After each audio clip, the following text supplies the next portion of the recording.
Imaginen por un momento la tormenta perfecta, golpeando los mercados financieros de forma simultánea. Sí, una confluencia de riesgos que rara vez vemos en una sola semana. Exacto. Tenemos una parálisis inminente en el estrecho de Hormuz que amenaza con asfixiar el suministro energético global. El índice S&P 500 perdiendo la crítica media móvil de los 200 días, que bueno, es un soporte técnico vital. Y, a eso súmale un escándalo corporativo masivo. Totalmente. Un desvío de microchips hacia China que acaba de sacudir la infraestructura física del sector tecnológico. Y todo esto concentrado en apenas 5 días de operaciones. Así es un nivel de tensión histórico. Hola a todos, bienvenidas y bienvenidos. Este es el análisis exclusivo para The Monday Market. Hoy estamos desglosando el cierre del 20 de marzo y trazando la perspectiva estratégica para la semana del 22 al 27 de marzo de 2026.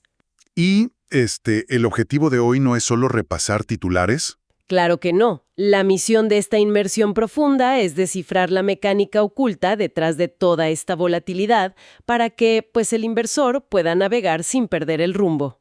Pero antes de desglosar la arquitectura de estos movimientos, es imperativo establecer que esta sesión tiene fines estrictamente de educación y entretenimiento bursátil. Muy importante recordar eso. Sí, la información discutida no constituye asesoramiento financiero directo. El entorno actual exige mucho rigor y nuestro propósito es proporcionar el contexto macroeconómico necesario para que quienes nos escuchan tomen decisiones informadas. De acuerdo. Y para proyectar la hoja de ruta de los próximos días, creo que el primer paso es auditar el daño estructural que dejó la semana pasada en los portafolios. Y los números superficiales muestran un deterioro muy claro, la verdad. Sí, el S&P 500 retrocedió un 1.5%, cerrando por debajo de los 6.619 puntos. El Nasdaq cedió un 2%. Ajá, y el Russell 2000 perdió un 2.3%. Que es el termómetro de las empresas más pequeñas. Y, perder la media móvil de 200 días es como quitarle los amortiguadores a un vehículo pesado o como si un tren bala perdiera contacto con uno de sus rieles guía. Es una analogía perfecta. Sigues avanzando por la inercia del motor, pero a partir de ahora, el mercado va a sentir cada pequeño bache macroeconómico multiplicado por 10. ¿Estamos ante un descarrilamiento total o es solo turbulencia severa? Bueno, el daño va mucho más allá de una simple línea en un gráfico. Los reportes de inteligencia financiera nos revelan métricas internas de extrema tensión en este momento. ¿A qué métricas te refieres exactamente? Por ejemplo, el índice de fuerza relativa, el famoso RSI del S&P 500, ha caído por debajo de 30. Y un RSI en ese nivel no es solo una señal de sobreventa técnica en los manuales, ¿verdad? Exacto, no es solo teoría. En la práctica, significa que la presión de liquidación ha sido tan implacable que los algoritmos institucionales de compra simplemente se detienen. Apagan las máquinas de comprar. Totalmente. Asumen que la capitulación aún no ha terminado y prefieren esperar en efectivo. Y simultáneamente, el VIX, el índice del miedo, ha repuntado cerca del nivel de 25. Lo cual ya marca un nivel de estrés importante.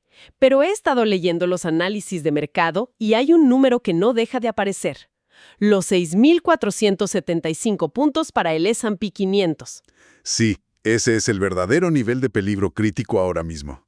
Aterrizando la idea para nuestra audiencia, ¿cuál es la física detrás de ese número? Porque no puede ser una simple coincidencia en el gráfico. No, no lo es. Es pura mecánica de opciones financieras. Los datos de flujos indican una concentración masiva de contratos de opciones de venta, los famosos puts, con precio de ejercicio justo en 6.475. Ok, y los creadores de mercado que venden estas opciones necesitan cubrir su propio riesgo. Exactamente. Si el índice perfora ese soporte, estos intermediarios entran en lo que en el medio llamamos gama negativa. Que suena súper técnico, pero básicamente los obliga a vender. Así es, estarán obligados matemáticamente a vender acciones físicas en el mercado abierto a medida que el precio cae, simplemente para mantener sus libros neutrales. ¡Wow! Esa venta forzada algorítmica es lo que transforma una corrección ordenada en una avalancha. ¿Una cascada de liquidación total? ¿Sí? Y de hecho, es una cascada que ya estamos viendo manifestarse en los activos de riesgo extremo. Claro, los activos digitales. Sí, los activos digitales funcionan como la primera línea de defensa del apetito por el riesgo. Y la semana pasada demostraron una fragilidad brutal. Bitcoin intentó un repunte fugaz hacia los $76,000. Impulsado por un cierre forzado de posiciones cortas, un short squeeze de manual. Exacto, un mecanismo de compresión temporal.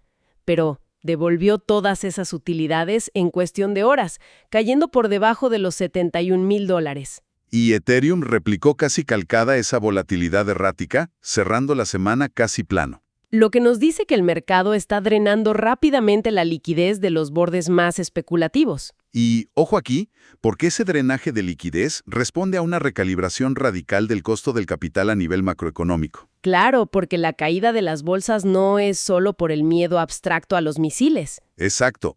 Son los datos duros los que están pulverizando la esperanza de volver al dinero barato.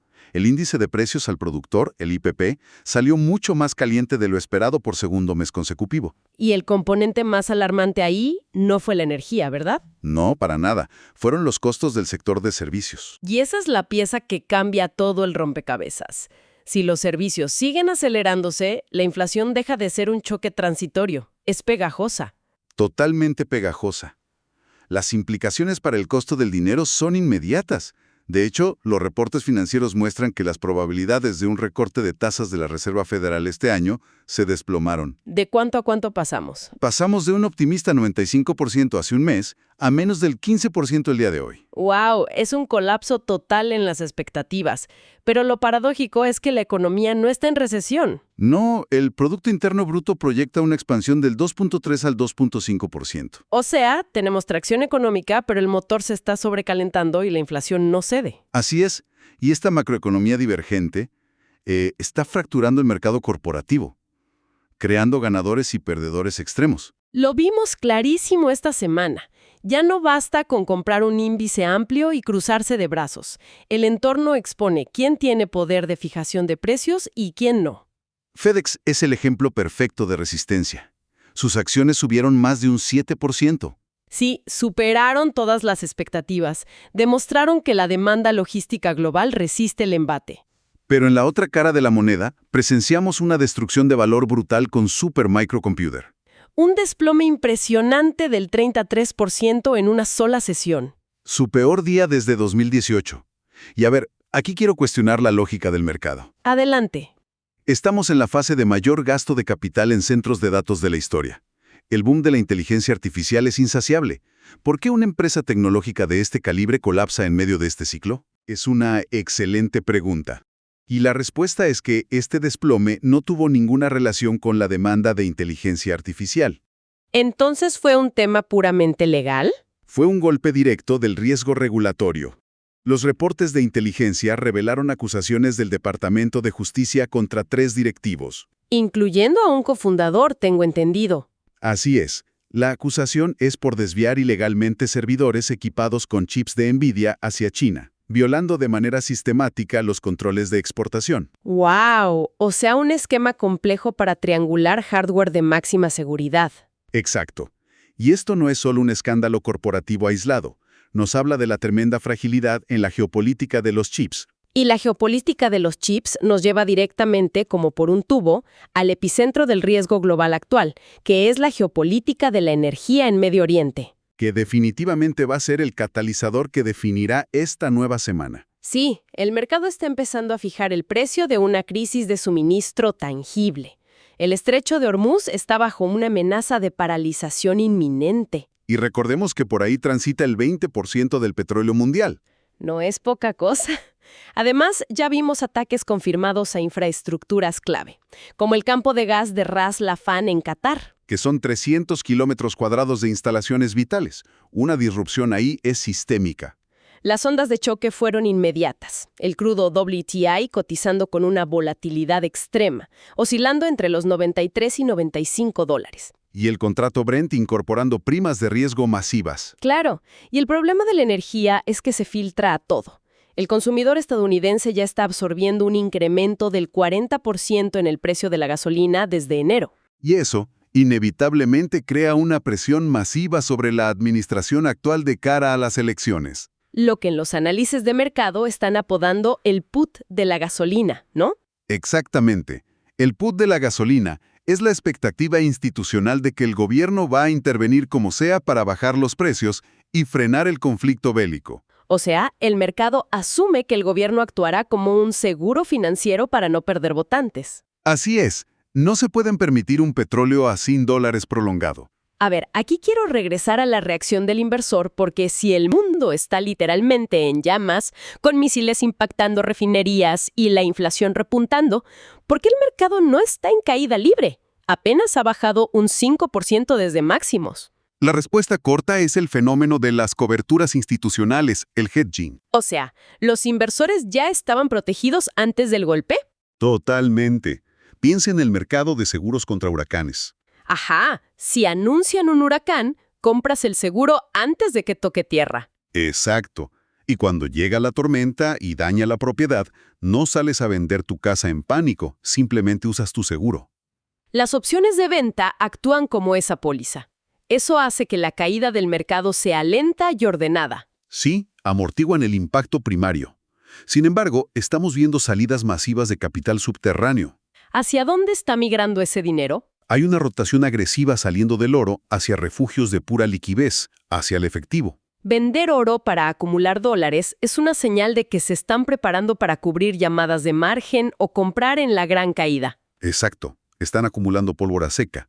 Y esto nos lleva a la postura de la Reserva Federal, que observa todo esto manteniendo las tasas entre 3.50 y 3.75%. Jerome Powell se ha mostrado sumamente firme. Advirtió que no pueden ignorar un shock petrolero si contamina la inflación. Lo que subraya la independencia absoluta de la Fed frente a la presión política. El escenario de tipos altos por más tiempo es una realidad. Entonces, con tasas altas encareciendo el costo de oportunidad y los conflictos geopolíticos al rojo vivo, ¿dónde está el valor? Bueno, revisando los análisis de mercado, hay una postura que desafía este pesimismo. Me refiero a la tesis estratégica de Tom Lee. Que es el único analista que vamos a citar con nombre y apellido hoy.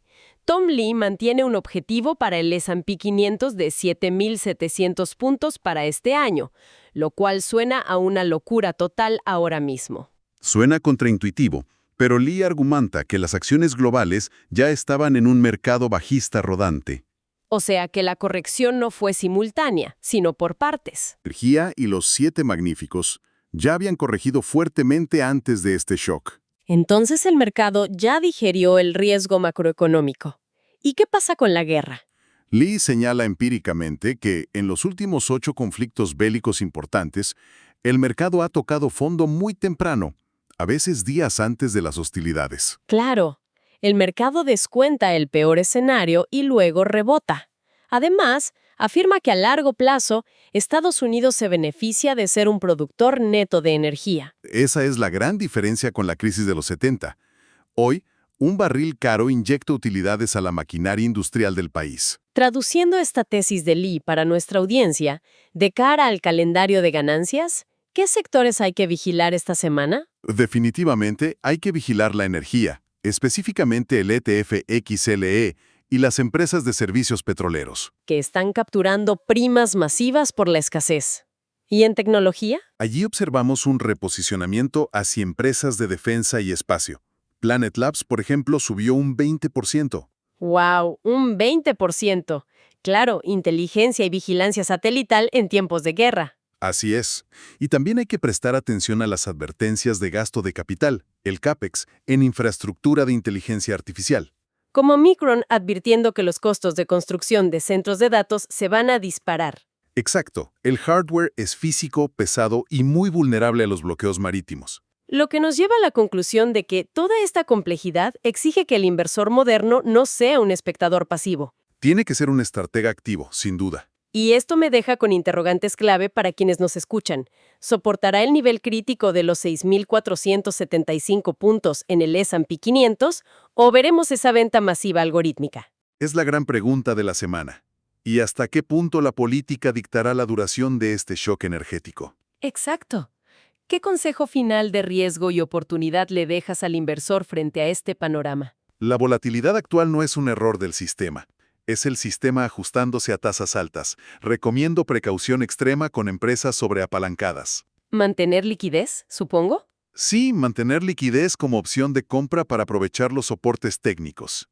Y vigilar con lupa la correlación entre el precio del petróleo y el rendimiento de los bonos del Tesoro. Si ambos suben, la inflación estructural está ganando.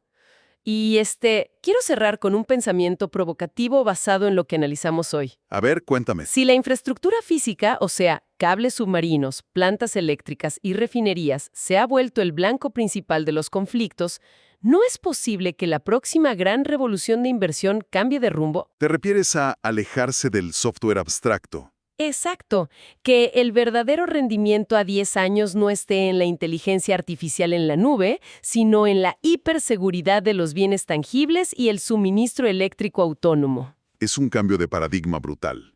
Proteger el hardware que sostiene a la nube. Es una reflexión obligada para cualquier portafolio hoy en día. Totalmente. Y para seguir explorando estas tesis y no perderse la evolución de estos soportes críticos, invitamos a nuestra audiencia a suscribirse al canal, darle like al contenido y activar las notificaciones. Estaremos monitoreando cada movimiento de cerca. Hasta la próxima semana. Esto fue The Monday Market. Preserven su capital y operen con estrategia.